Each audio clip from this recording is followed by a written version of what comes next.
بزرگوں، دوستوں، دینی بھائیوں،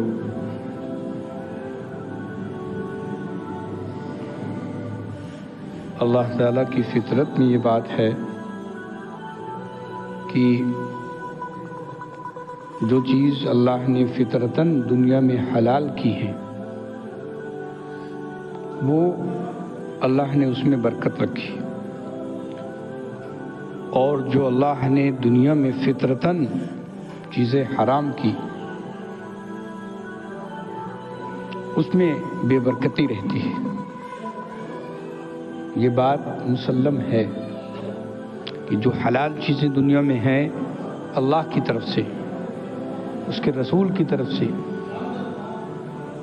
ان میں اللہ نے برکت رکھی، اور جو چیزیں حرام ہیں ان میں بے برکتی ہے۔ ایک اللہ والے نے کسی نے پوچھا تھا کہ برکت کیا چیز ہے، ہم سمجھ نہ پائے، اب آپ لوگ برکت برکت کہا کرتے ہیں، تو انہوں نے ایک مثال سے اس کو سمجھایا۔ مثال کیا تھی؟ کہا دیکھو، کتا بھی جانور ہے اور ایک بکری بھی جانور اللہ کی، دونوں اللہ کے جانور ہیں۔ کتے کو اللہ نے حرام کیا اور بکری کو اللہ نے حلال کیا۔ کتا بچے بہت دیتا ہے، کتیا ایک بچے بہت دیتی ہے، لیکن چونکہ وہ حرام ہے اس لیے اس میں برکت نہیں۔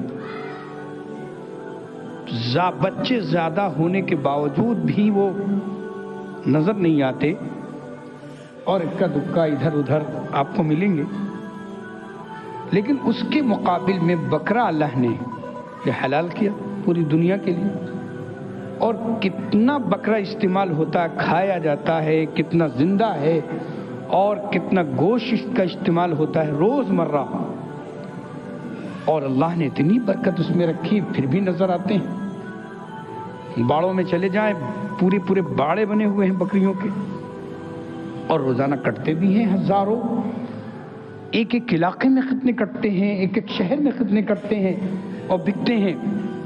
پھر رمضان قربانی کا موقع آیا، اس میں اتنی برکت، حالانکہ ایک بکری بچے کم دیتی ہے، اس کے بچے کم ہوتے ہیں، لیکن اللہ نے حلال کیا تو برکت ہے۔ اسی طرح نسل انسانی کی آبادی کے لیے انسان کیسے بڑھیں گے دنیا میں، اللہ نے نکاح کا سلسلہ نبیوں کے ذریعے جاری کیا۔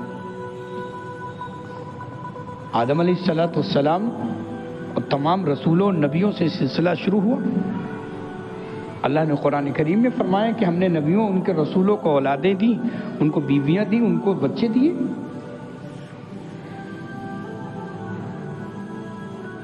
وَجَعَلْنَا ذُرِّيَّتَهُ هُمُ الْبَاقِينَ وَتَرَكْنَا عَلَيْهِ فِي الْآخِرِينَ۔ بہت سے رسولوں کے 1,24,000 انبیاء میں سے چند رسول ایسے ہیں جن کی شادی نہیں ہوئی، مثلا حضرت یحییٰ علیہ السلام بغیر شادی کے دنیا سے گئے، شہید ہوئے۔ تو اسی طرح چند رسول ایسے ملتے ہیں جہاں شادی نہیں، ورنہ ہر رسول نبی کی شادی ہوئی، اولادیں ہوئی۔ تو نسل انسانی آج پوری دنیا میں کتنے ارب ہے، کروڑ سے بڑھ کر ارب ہو گئی اور ہوتی جا رہی ہے۔ یہ اس نکاح کی برکت سے ہے، حلال نکاح، اللہ نے نکاح کو حلال کیا۔ اگر لوگ جو اللہ نے فطرتاً نکاح کو حلال کیا تھا اس کو نہ کرتے اور زنا کے ذریعے بچے ہوتے سب، تو اس میں زنا حرام ہے تو اس میں برکت نہیں رکھی۔ آپ ذرا غور کریں گے، جس مذہب میں شادی بیاہ کے ذریعے سے جو مرد عورت ملتے ہیں ان کو عزت میں، معاشرے میں، جس کا بھی معاشرہ ہو، جس مذہب کا بھی معاشرہ ہو، وہاں ان کو عزت ملتی ہے، اور ان سے جو بچے پیدا ہوتے ہیں وہ حلال کے کہے جاتے ہیں اور عزت بھی ملتی۔ اور کسی بھی معاشرے میں زنا کے ذریعے، بدکاری کے ذریعے مرد عورت ملے اور اس سے بچے اگر ہو گئے تو وہ بچے حلال نہیں سمجھے جاتے، اور ماں باپ بے عزت ہو جاتے ہیں، معاشرے میں ان کی رسوائی ہوتی۔ کیوں؟ وہ فطرت کے خلاف آ گئے۔ اللہ نے جو فطرت بنائی تھی بندے کی کہ وہ نکاح کے ذریعے ایک دوسرے سے ملیں گے، اس فطرت کے خلاف بندوں نے شیطان کے جال میں آ کر زنا کر لیا، بدکاری کر لی. اس کو کہیں بھی معاشرے میں قبول نہیں کیا جاتا. لیکن پیارے آقا صلی اللہ علیہ وآلہ وسلم نے اپنی حدیثوں میں فرمایا تھا کہ قیامت کی نشانیوں میں سے ایک نشانی یہ بھی ہوگی کہ شراب عام ہوگا، اسی طرح زنا عام ہو جائے گا، بدکاریاں عام ہو جائیں گی. میرے دوستو، قیامت تو بالکل قریب ہے اور رسول پاک صلی اللہ علیہ وسلم کا فرمان بھی مکمل ہو رہا ہے. لیکن ایک مومن معاشرہ، ایک مسلم معاشرہ اور معاشرے کے نوجوان اور بچے اگر زنا و بدکاری کی طرف جا رہے ہیں، شراب کی طرف جا رہے ہیں، تو اس سے بڑا افسوس اور اس سے بڑا غم کوئی نہیں ہے. کیوں؟ مسلم معاشرہ، مومن معاشرے ہی کے ذریعے اللہ تعالیٰ اس زمین کو باقی رکھنا چاہتا ہے. کیونکہ مومن کے ذریعے زمین کا بقا اور آسمان کی اور قیامت نہ آنے کی وارنٹی لی گئی کہ جب تک مومن رہے گا تو قیامت نہیں آئے گی. تو مسلم معاشرہ، مومن معاشرہ اور ہمارا نوجوان، آج کی پیڑھی، آج کی نسل، آج کی جنریشن اگر اپنے اللہ اور اس کے رسول سے دور ہو گئی، کیونکہ اللہ اس کے رسول ہی نے، اللہ ہی نے شراب کو حرام کیا اور زنا کو حرام کیا، زنا کی طرف جائیں گے تو اس سے بڑی بدنصیبی قوم کے لیے، ملت کے لیے، مومن کے لیے نہیں ہوگی. کیونکہ زنا، بدکاری اتنا بڑا زمین پر گناہ ہے، اتنا بڑا گناہ ہے کہ ایک مرد عورت اگر حرام طریقے سے مل رہے ہیں اور زنا کر رہے ہیں تو اللہ اتنا غصہ ہو جائیں، اتنا خفا ہو جاتے ہیں کہ زمین پھٹے دھس اور وہ دونوں اس میں دھس جائیں. لیکن اللہ رحمان اور کریم ہے، چھوڑ دیتا ہے، مہلت دے دیتا ہے توبہ کرنے کی کہ گناہ ہوا تو توبہ کر لو، ابھی وقت ہے، ورنہ بہت سخت حالات آنے والے ہیں ایسے لوگوں کے لیے جو بدکاری اور زنا میں مبتلا ہو گئے. آج کے ماڈرن زمانے میں یہ جو ایک نسل ہماری جا رہی ہے عیش، مستی، شباب، کباب کی طرف، یہ صرف اور صرف موبائل اور انٹرنیٹ کے ذریعے یہ تباہی آئی ہے. اس تباہی کو روکنا ہے. ایک مومن ڈر خوف، اللہ کا ڈر خوف نکل گیا. مرد ہو یا عورت، تھوڑی دیر کی محبت. اور ہماری بچیاں تو غیروں کے ساتھ جانی. سب سے بڑا تو افسوس اور غم یہ کہ ان کی محبتیں غیروں کے لیے کیسے ہو گئیں، جو اللہ نے جن کو کہا یہ تمہارے دوست نہیں ہو سکتے، اور وہی اللہ نے یا ایھا الذین آمنوا لا تتخذوا اليہود والنصارى اولیاء، اے ایمان والو ان یہود و نصاروں کو اپنا دوست مت بناؤ، کیونکہ تمہیں جھانسا دیں گے لیکن تمہیں تباہ و رسوا کر دیں گے. اور ہو رہا ہے، ہماری بہن بیٹیوں کو جھانسے میں پھنسا کر ایک تو مذہب اسلام سے دور کر دیا، اسلام چھڑوایا، اور اس کے بعد چند دن کے بعد محبت کی لذت میں، لالچ میں ان کو کہیں نہ کہیں ان کی لاش ملتی ہے پڑی ہوئی، جلی ہوئی یا ماری ہوئی یا سر کٹا ہوا، اس لیے کہ ان کا مقصد ہی یہی ہے کہ اپنا مطلب حاصل کرو اور اس کو ختم کر دو، تباہ کر دو. اور اس پر کوئی بولنے والا نہیں ہے. یہ روزمرہ کے واقعات پیش آ رہے ہیں، یہ کوئی بولنے والا نہیں، اس پر کوئی قانون نہیں ہے. مظلوم مسلمانوں کی ہی تباہی کو سامنے رکھا گیا ہے. بے تو دوستو عزیزو، ہم مظلوم ہیں. ہم کس کے سامنے آہ کریں گے؟ صرف اپنے اللہ کے سامنے روئیں گے اور اللہ ہی سے درخواست کرتے ہیں کہ اللہ تو اپنی حفاظت میں ہم امان عطا فرما دے. اللہ اپنی حفاظت اور امان عطا فرما دے. لیکن سوچنا ان بچیوں بہنوں کو ہے، آخر یہ تھوڑی دیر کی محبت میں کیوں پھنس رہی ہیں؟ کیا اتنا کمزور ان کا ایمان ہو گیا؟ کیا اتنی لالچ ان کے اندر پیدا ہو گئی؟ کیا محبت کی خواہش اور اسی طرح پیسوں اور بنگلوں کی لالچ اور جھانسے میں اپنی زندگی کو، اپنے ایمان کو تباہ کر رہی. حضور نے فرمایا، اپنے صحابہ سے فرمایا تھا کہ تمہارے سامنے آگ جل رہی ہو، تمہارے سامنے پہاڑ ہو، تمہارے سامنے سمندر ہو، یہ ساری چیزیں برداشت ہیں. آگ میں جل جانا آسان ہے لیکن ایمان چھوڑنا آسان نہیں. جتنا مشکل تم آگ میں جلنا سمجھتے ہو، اس سے زیادہ مشکل سمجھو کہ ہم ایمان چھوڑ دیں، کیونکہ ایمان سے بڑی دولت کوئی دنیا میں نہیں. اسلام سے بڑی دولت کوئی مومن کے لیے دنیا میں نہیں. اور ذرا ذرا سی باتوں میں ہم ایمان کو خیر بات کرتے ہیں. میرے دوستو، آج لگام نہیں ہے، آج ہم بے لگام ہو گئے. ہمارا نوجوان جمعے کے دن نہاتا دھوتا ہے، یہ نیت کرتا ہے کہ سارے ہفتے کے گناہ آج دھل جائیں گے، سارے ہفتے کے گناہ آج دھل جائیں گے. ہم چلو نہا دھو کے اور چلیں اور اللہ سے معافی مانگ لیں. ٹھیک ہے، اچھی نیت ہے کہ اللہ سے معافی مانگو گے تو اللہ معاف کر دے گا، لیکن جان بوجھ کر حرکتیں کرنا اور پھر معافی کا طلبگار ہونا، اللہ اس کو پسند نہیں کرتا. جب معافی مانگو تو پھر مانگ لو، چھٹی ہو جائے کہ اب نہیں کریں گے یہ. اور پھر نماز، جو شخص یاد رکھو، یہ لکھ لو بات، یہ تجربے کی بات بھی بتا رہا ہوں اور قرآن و حدیث کی روشنی میں بھی بات ہے کہ جو بندہ، مومن بندی، مرد عورت جو بھی نماز کے پابند ہوں گے، یہ گارنٹی ہے کہ شاید کوئی شیطان کے بہکاوے میں آ جائیں اور شراب کی طرف یا کباب کی طرف یا زنا و بدکاری کی طرف چلے جائیں اگر نماز کا پابند ہے. لیکن مجھے امید نہیں کہ کوئی ایسا واقعہ ہوا، کیونکہ نماز ایسی دولت ہے کہ وہ تمام گناہوں سے، ان الصلاۃ تنہی عن الفحشاء والمنکر، قرآن نے فرمایا کہ نماز تمام بے حیائی چیزوں کو روک دیتی. یہ قرآن کا ارشاد ہے، یہ فرمان خداوندی ہے. جو نماز پڑھے گا پابندی سے، وہ تمام بے حیائی اور بری باتوں سے رکا رہے گا، اللہ کی حفاظت میں رہے گا. لیکن آج نماز نہیں ہے، پابندی نہیں ہے، تو یہ بری حرکتیں ہو رہی. تو میں عرض کر رہا تھا کہ اللہ کی حلال چیزوں میں اللہ نے برکت رکھی اور اللہ کی حرام چیزوں میں بے برکتی ہے. تو نکاح حلال تھا، اللہ نے اس میں برکت رکھی کہ نکاح کرو. حضور نے فرمایا کہ نکاح کرو اور اس کے ذریعے تم حلال راستہ اپناؤ، اور اس میں اللہ نے برکت رکھی. اس لیے حضور کے پاس جب نکاح کرنے والے، حضور نکاح پڑھاتے یا رسول پاک صلی اللہ علیہ وسلم کوئی صحابی نکاح پڑھ کے نکاح کر کے آتے تو حضور ان کو دعا دیتے کہ بارک اللہ لکما وجمع بینکما وبارک علیک وجمع بینکما خیرا. اللہ تمہیں برکت دے، تمہارے اوپر برکت اتارے اور تمہیں خیریت کے ساتھ جمع کرے. یہ دعا حضور دیتے تھے،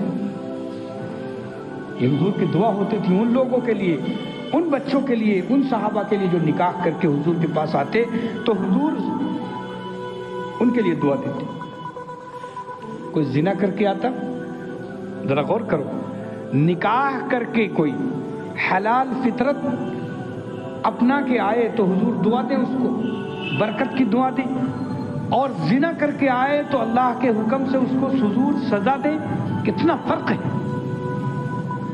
نکاح کے ذریعے بھی انسان لذت حاصل کرتا ہے اور زنا کے ذریعے بھی لذت ملتی ہے، لیکن نکاح کے ذریعے جو آیا حضور کے پاس تو وہ حضور کی دعائیں لے رہا ہے. اور زنا بدکاری کر کے کوئی آیا ہے تو اللہ کے حکم سے حضور اس کو، اگر شادی شدہ نہیں ہے، بغیر شادی شدہ والے نے یہ کام کیا ہے تو اللہ کا حکم یہ ہے کہ ان کو 100 کوڑے مارے جائیں، 100 جلدہ، 100 کوڑے ماریے حضور، انہوں نے بدکاری کی ہے. اور اگر شادی شدہ والے نے بدکاری کی تو ان کو رجم کیجئے، پتھر مار مار کر ان کو ہلاک کر دیجئے. یہ ان کی دنیا میں سزا ہے، یہ سزا قرآن کی.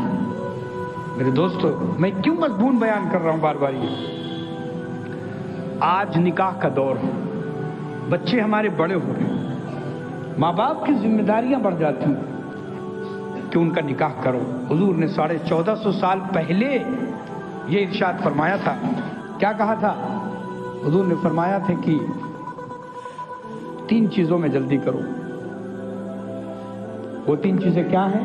حضرت علی رضی اللہ تعالیٰ عنہ کی روایت ہے کہ حضور نے فرمایا کہ 3 چیزوں میں جلدی کرو. ایک جب جنازہ کسی کی موت ہو تیار کر دو جلدی سے، اس کو قبرستان پہنچا دو، اس کو دفن کر دو تاکہ وہ اپنی جنت کی کیاری میں پہنچ جائے۔ اب گھر میں رکھنے کی ضرورت نہیں۔ جب اس کی روح نکل گئی، موت نے اس کو فائنل کر دیا، اب دنیا اس کے لیے بیکار ہے، اب اس کو آخرت کی تو پہنچا دو، یعنی جنت کی کیاری میں اس مومن کو، مرد ہو یا عورت، پہنچا دو۔ جنازے میں جلدی کرو۔ آپ دیکھتے ہیں جب کاندھے پہ جنازہ رکھا جاتا ہے تو کتنی جلدی بھاگتے ہیں، لوگ روکتے ہیں بھائی آہستہ آہستہ آہستہ، لیکن رکتا نہیں ہے کوئی، اس لیے کہ قدرتی نظام ہے کہ جیسے ہی کاندھے پہ جنازہ آیا اب اس کو قبرستان کی طرف اللہ ہی کے حکم سے جلدی پہنچنا ہے۔ یہ قدرتی چیز ہے، یہ فطرتی چیز ہے، اس لیے اس چیز میں جلدی کرو جب جنازہ تیار ہو جائے۔ اور دوسری بات حضور نے فرمائی کہ جب نماز کا وقت آ جائے تو نماز وقت سے پڑھ لو، ایسا نہ ہو کہ بدلی ہے، کوہرا ہے اور تمہاری گھڑی خراب ہو گئی اور نماز قضا ہو گئی، نماز قضا نہ ہونے پائے۔ تمہاری گھڑی خراب ہو گئی، بدلی ہے، بارش ہے، موسم پتہ نہیں چل رہا ہے سورج کے ذریعے کتنا وقت ہوا، گھڑی خراب ہے اور نماز قضا ہو جائے، جلدی پڑھ لو تاکہ قضا نہ ہونے پائے۔ اور آج کا نوجوان کہہ رہا ہے اللہ میاں ہم بس جمعے کے دن پڑھ لیں گے، پھر جمعے ہی کے دن آپ سے ملاقات ہوگی مسجد میں، اللہ میاں بس ہفتہ بھر ہم سے نہ کہو کچھ، بہت سردی ہے، بہت سردی ہے، اتنا پریشان ہیں ہم کہ دیر میں دکان سے آتے ہیں اور اس کے بعد لحاظ میں گھس جاتے ہیں، وہاں نماز کیسے پڑھیں؟ نوجوان کا عمل یہی کہتا ہے کہ اللہ میاں آپ کے پیغمبر نے فرمایا ہے کہ نماز جلدی کرو تاکہ نماز کا وقت پتہ نہ چلے اور تمہاری نماز قضا ہو جائے۔ یہ تو حضور فرما رہے ہیں اللہ کے حکم سے کہ نماز قضا نہ ہونی پائے۔ ایسی بڑی نعمت ہے نماز کہ وقت پہ نماز پڑھو، اور ہم کہتے ہیں نہیں اللہ میاں بھائی ایک ہفتہ کے بعد ہی بولیے گا۔ اللہ تعالیٰ ہمیں سمجھ دے دے ہم کر کیا رہے ہیں۔ یہ مومن بندہ کدھر جا رہا ہے؟ اتنی تاکید کے باوجود نماز میں کوتاہی۔ اللہ معاف کرے اور ہمیں نماز کا پابند بنا دے، نماز پابندی سے پڑھنے کی توفیق عطا فرمائے اور اس کی اہمیت ہمارے دل میں اتار دے کہ نماز کتنی محترم بشان عبادت ہے اللہ کی محبوب، کہ اس کے پڑھانے کے لیے کتنی کوششیں کی جا رہی قرآن و حدیث میں، کتنے فضائل بیان کیے جا رہے۔ اس لیے یہ تو نماز کی بات بتا رہا ہوں، حضور نے یہاں تک بتایا کہ نماز میں جو صف لگتی ہے، صفیں ہوتی ہیں، اگلی صف نمازی آئے اور اگلی صف میں، جمعے کی بات نہیں بتا رہا ہوں، یہ صرف جمعے کی بات نہیں، پانچوں نمازوں کی حدیث سنا رہا ہوں، جمعہ بھی اس میں ہے اور پانچوں نمازیں۔ حضور نے فرمایا پہلی صف میں جو لوگ کھڑے ہوتے ہیں اگر ان کو ثواب معلوم ہو جائے تو وہ لڑائی سے حاصل کریں، لڑیں آپس میں کہ ہم کھڑے ہوں گے، ہم کھڑے ہوں گے، ہم کھڑے ہوں گے۔ یہ تو پہلی صف میں کھڑے ہونے کا ثواب ہے، خود نماز کا کیا ثواب ہوگا ذرا آپ غور کریں۔ اللہ ہمیں سمجھ عطا فرمائے۔ ہم سوچ نہیں رہے، ہم کو تو یقین ہے اس دکان پر جس سے رات شام کو گڈی تہائیں گے، ہم کو یقین ہے اس بزنس پر کہ رات میں ہم کو پیسہ ملے گا، ہم کو تمام دنیا کے جھمیلوں پر، دنیا میں جو مشغولیت ہے اس پہ زیادہ یقین ہے۔ ارے نماز اذان ہوتی رہے تو ہوتی رہے، نماز کا وقت چلا جائے تو چلا جائے، ہم سے کوئی لینا دینا نہیں۔ یہاں کسٹمر بہت ہے، یہاں بزنس میں ہم بزی ہیں، اس کی اہمیت زیادہ ہے کہ وہ تازہ تازہ مل لے، وہ تازہ تازہ مل لے، وہ شام کو گن لیتے ہیں۔ لیکن میرے دوستو یہ شام کی گنی ہوئی گڈی کب تک رہیں گی؟ جس کے لیے آپ نے نماز چھوڑی، جس کے لیے ہم نے نماز چھوڑی، روزہ چھوڑا، قرآن چھوڑا، اسی دنیا کے لیے یہ گڈی، یہ گرمی کب تک رہے گی؟ جب تک ہم دنیا میں زمین پر ہیں۔ جس دن موت آئی ساری گرمی زمین پر رہ جائے گی اور ہم موت کی نیند سلا دیے جائیں خالی ہاتھ، قبر میں خالی ہاتھ۔ جیسے قبر میں پہنچے گا دنیا کی گڈی کو تو ختم، اب جو آخرت کی گڈی شروع ہو رہی، وہاں بینک کھل گیا، آخرت کا کھاتا کھل گیا۔ لیکن دوستو اس پر حالانکہ دنیا کی زندگی میں موت آئی، بڑھاپا آیا، دنیا کی زندگی میں موت بھی آئی، بڑھاپا بھی آیا، یا بہت سے لوگ بغیر بوڑھے مر جاتے ہیں، پہلے ہی مر گئے۔ موت آنی ہے دنیا کی زندگی میں، لیکن آخرت کی زندگی میں نہ بڑھاپا ہے نہ موت ہے، ہمیشہ 33 سالہ جوانی ہے، اس کا کوئی یقین نہیں۔ آخرت کی زندگی میں نہ کسی دانت والے ڈاکٹر کے پاس جانا، آخرت کی زندگی میں نہ کسی سر درد والے ڈاکٹر کے پاس جانا، آخرت کی زندگی میں نہ کسی پیٹ کے مرض والے ڈاکٹر کے پاس جانا۔ کیوں؟ اللہ تعالیٰ اپنے نیک بندے کو جو آخرت کی زندگی کی تیاری کرتا ہے، اس کے لیے سارا بدن اس کا سوستھ اور جنت والا بدن 33 سالہ، کبھی وہاں جوانی ختم نہیں، کبھی بڑھاپا نہیں، کبھی طاقت کی کمزوری نہیں، کبھی دماغ کی کمزوری نہیں، نہ کوئی بیماری وہاں، نہ پیشاب پیخانہ، سب سے اللہ نے ساری دکھ اور دقتوں سے اللہ نے اس مومن کو نجات عطا فرما دی۔ بتائیے ایسی زندگی کو ہم کنارے ڈال رہے ہیں، اور اس زندگی، ایسی زندگی جو جہنمی زندگی، ایسی زندگی کے پیچھے پڑے ہیں، اور اتنا پیچھے پڑے ہیں کہ ہماری نمازیں جا رہی ہیں۔ تو حضور نے فرمایا 3 چیزوں میں جلدی کرو۔ ایک نماز، دوسرے نماز کا جب وقت ہو جائے، پہلی چیز جنازہ تیار ہو جائے، دوسری چیز جب نماز کا وقت ہو جائے، اس میں کوتاہی نہ کرو، پڑھ لو۔ تیسری چیز، لڑکا اور لڑکی جب بیاہ کے لیے تیار ہو جائے، یعنی بالغ ہو جائے، ظاہر ہے ایک مومن مرد عورت اسلام میں، شریعت میں بلوغیت کا مدار 15 سال رکھا۔ 15 سال کے جیسے ہوں گے وہ بالغ ہو جائیں گے، شریعت ان کو بالغ کر دے گی۔ ڈاکٹر کہے بھی بالغ نہیں ہوئے کہنے دو، انجینئر کہے بالغ نہیں ہوئے کہنے دو، اللہ اس کا رسول کہتا ہے کہ بالغ ہوئے ہیں۔ 15 سال پہ ایک مومن مرد عورت جیسے ہی بالغ ہوا، جس دن بالغ ہوا اس دن اس کے اوپر نماز فرض۔ اب نماز نہیں پڑھے گا تو گنہگار ہو۔ اس دن سے اگر روزہ شروع ہوا تو روزہ فرض، اس دن سے اگر پیسہ ہے، مال ہے تو حج فرض ہو گیا، زکوٰۃ فرض ہو گئی، سارے فرائض جس دن بالغ ہوگا اس دن شروع ہو جائیں۔ بہت دن ناپاک رہے، اب پاک اگر نہیں رہو گے تو یاد رکھو کہ اللہ کے ہاں تیار ہو جاؤ۔ 15 سال پہ بالغ ہو۔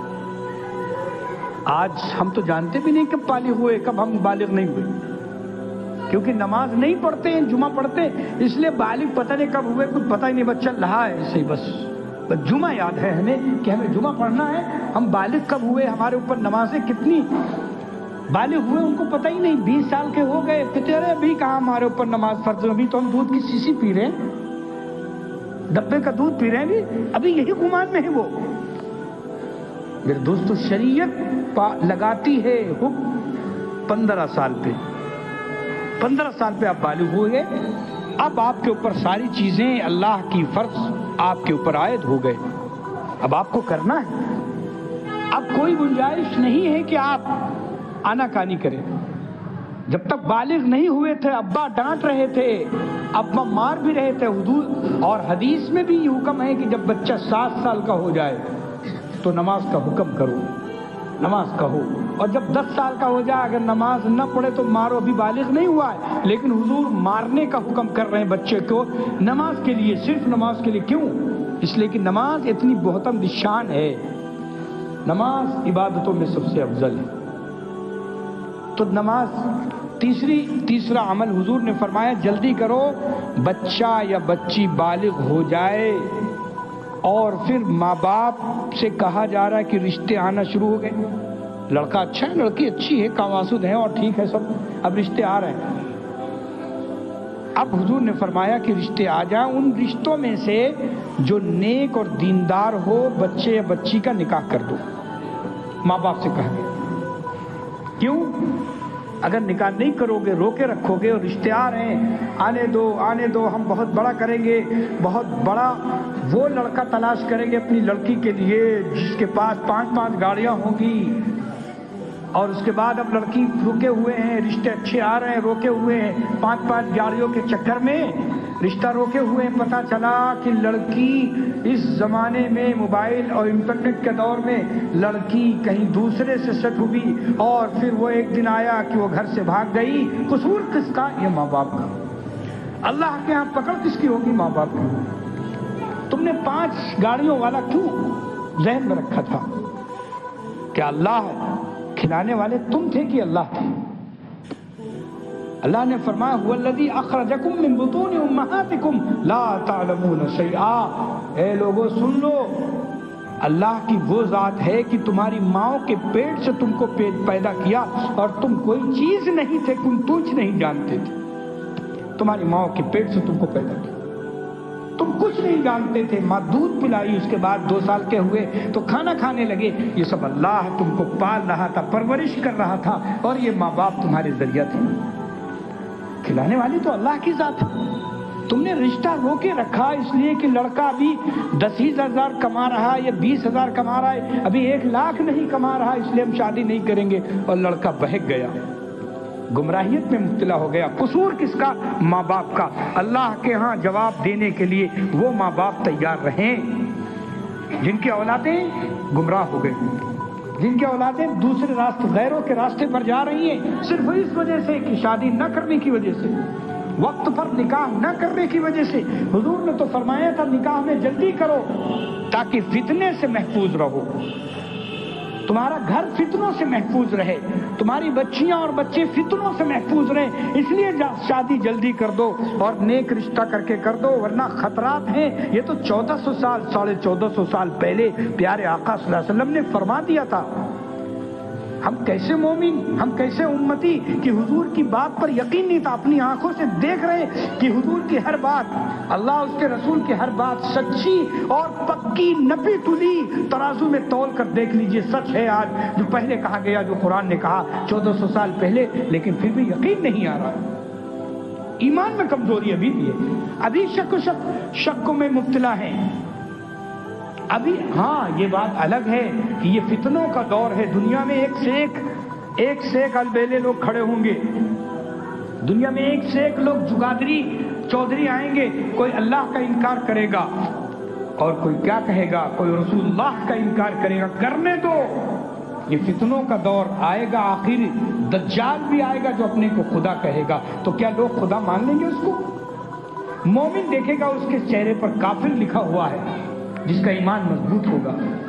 تو یاد رکھو، چاہے دجال آنے کا انتظار ہو، چاہے پہلے چاہے اب، ایمان اور یقین پر مضبوط رہو. اس میں شک و شبہ نہ پیدا کرو، شیطانی وسوسے سے دور رہو. ہمارے بہت سے نوجوان ہیں جو موبائل اور انٹرنیٹ ہر وقت دیکھتے ہیں، اور انٹرنیٹ موبائل پر دنیا چیز کی چیزیں بھری ہوئی، ایک سے ایک دجال بھی اس میں ہے. ان کی باتوں پر یقین، کبھی اللہ کے معاملے میں، کبھی رسول اللہ کے معاملے میں، کبھی قرآن کے معاملے میں، یہ یقین اور بے یقینی شک شیطان پیدا کرتا ہے. اس لیے اپنے علماء کو سنو موبائل پہ، غیروں کو مت سنو. یہودی بیٹھے ہوئے ہیں جو ہمارے ایمان کو لے جا رہے ہیں.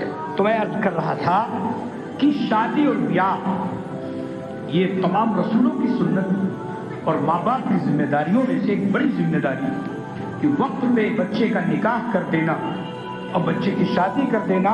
پیسوں کا اس کا نہ خیال رکھنا کہ ابھی کما نہیں رہا ہے، نہیں، نیک رشتہ آ جائے کر دو.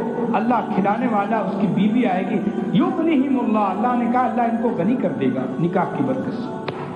کھلانے والے اللہ کی ذات ہے، لیکن تم بچ گئے اپنی ذمہ داری سے. اچھا، کتنے فائدے بھی ہیں جلدی شادی کرنے میں، کتنے فائدے ہیں. اگر بچہ بالغ ہوا، ماں باپ کی فکر شروع ہو گئی اور بچہ کام سے لگ گیا، 10,000 15,000 روپے کمانے لگا، 20 سال کا ہوا، 22 سال کا، اب اس کی شادی اگر ہو گئی تو ماں باپ بوڑھے ہوتے ہوئے اس کے پوتی پوتے بڑے ہو جائیں گے. لڑکا شادی کرے گا، اولادیں ہوں گی تو بڑے ہو جائیں گے، تو فائدہ لڑکے کو بھی ملے گا اور دادا کو بھی ملے گا. اور اگر آپ نے 30 سال 35 سال انتظار کر کے شادی کیا تو آپ تو بوڑھے ہو گئے، دادا کو پتہ نہیں پوتے کا منہ دیکھنا ملے نہ ملے، اور وہ لڑکا بھی بوڑھا ہو رہا ہے، آپ کے اس کے کیا اولادیں ہوگی. تو نقصان ہی نقصان ہے دیر شادی کرنے میں. اس لیے ماحول ہے شادی کا، تیاری کرو اور بچوں کی شادی کرو. حضور نے فرمایا ہاں یہ بات ضرور ہے، جب شادی طے ہو جائے تو ہلکی شادی کرو. دیکھو لڑکی والوں پر کبھی کچھ نہیں رکھا گیا. شریعت اور قرآن میں اور صحابہ کے عمل سے یہ بات ملتی ہے کہ لڑکی والوں پر کوئی ذمہ داری نہیں. حتیٰ کہ حضرت علی اور فاطمہ کا دہیز بھی حضور نے علی کی ایک زرہ بکوائی. حضرت علی رضی اللہ تعالیٰ عنہ سے پوچھا تمہاری فاطمہ سے شادی طے ہو گئی, تمہارے پاس کچھ ہے؟ کہا حضرت میرے پاس کچھ ہے, ایک گھوڑا ہے. تو حضور نے فرمایا گھوڑا تو تمہاری سواری ہے, اس کی ضرورت ہے. اچھا تلوار ہے؟ ارے علی تلوار تو تمہاری ضرورت کی چیز ہے, اس کو نہ بیچو. اچھا زرہ ہے تو زرہ بھی تمہاری پہننے کے لیے جب جنگ میں جاؤ گے تو ضرورت پڑے گی. اچھا ایک اے پیغمبر صلی اللہ علیہ وسلم ایک میرے پاس اور زرہ ہے جو آپ نے ہدیے میں دی تھی, وہ الگ رکھی تھی, ہاں وہ لاؤ, اس کو بیچ دو. علی رضی اللہ تعالیٰ لے کے آئے وہ زرہ. اس کے بعد دیکھو یہ داماد ہونے والے ہیں, حضور داماد سے کہہ رہے ہیں یہ بیچو. حضور نے نہیں سوچا کہ لاؤ بھائی میری فاطمہ ہو رہی, لاؤ ان کو واشنگ مشین کا انتظام کر دے. اچھا آج کا زمانہ باپ پر فکریں ہیں, کیونکہ فکریں کس نے لا دی؟ لڑکے والوں نے یہ لا دی, کیونکہ لڑکے والوں نے منہ کھولا ہم واشنگ مشین بھی لیں گے, ہم یہ لیں گے. اور بہت سے لڑکے جو بےہودہ لڑکے والے ہوتے ہیں نا, بےدی کہتے گاڑی لیں گے, 2 پہیہ لیں گے, یہ سب حرام ہے. اللہ کے ہاں اس کو جواب دینا پڑے. لڑکی والوں سے تمہیں مانگا ہے. اور جو منہ کھول کے حضور نے علی سے کہا, فاطمہ سے کچھ نہیں کہا, خود حضور نے انتظام نہیں کیا, علی سے کہا زرہ بیچو. وہ گئے. حضرت عثمان غنی کو معلوم ہوا کہ علی زرہ بیچنے جا رہے ہیں. علی راستے میں رکو, کیا ہے بھائی؟ کہیں زرہ بیچنے جا رہے ہیں کیونکہ فاطمہ سے نکاح. کہا کتنے کی؟ 480 درہم کی خرید لی حضرت عثمان نے. اور اس کے بعد دیکھو یہ محبت ہے کہ میرے بھائی علی کا نکاح ہو جائے اور اس کو کچھ مل جائے. تو خریدی, پیسے گن کے دیے, حضور کے ہاتھ میں رکھے, حضور نے خوشبو منگائی, یہ منگایا, اور پھر حضرت عثمان وہی زرہ لا رہے ہیں جو خریدی تھی. اور علی سے کہہ رہے اے علی یہ زرہ ہم نے خرید لی تھی, لیکن اب ہم تمہیں یہ نکاح میں تحفہ دے رہے, اس کو واپس کر دیں. اس طرح نکاح ہوا کس کا؟ حیدر کرار, فاطمہ جنت کی عورتوں کی سردار. اس طرح سادگی کے ساتھ حضور نے نکاح فرما کر ایک مثال پیش کی, ایک آئیڈیل اور نمونہ پیش کیا کہ دیکھو اس طرح نکاح ہوں گے. زیادہ فضول خرچی نہیں, زیادہ لمبی منگنیاں نہیں, زیادہ خرچہ نہیں, لڑکی والوں پر کچھ نہیں. ہاں لڑکے والا ولیمہ کرنا چاہے تو کر لے, چاہے چھوٹا ہو, چاہے کچھ لوگوں کو بلا کر دے, بس اتنا. اس لیے فضول خرچی سے بچنا ہے. اگر کچھ بچوں کو اللہ نے دیا کہ ہم جہیز نہیں لیں گے, بہت اچھی بات ہے, کم لیں گے بہت اچھی بات ہے. تو اس طرح کا اصول بنائے. اللہ ہم سب کو عمل کرنے کی توفیق عطا فرمائے.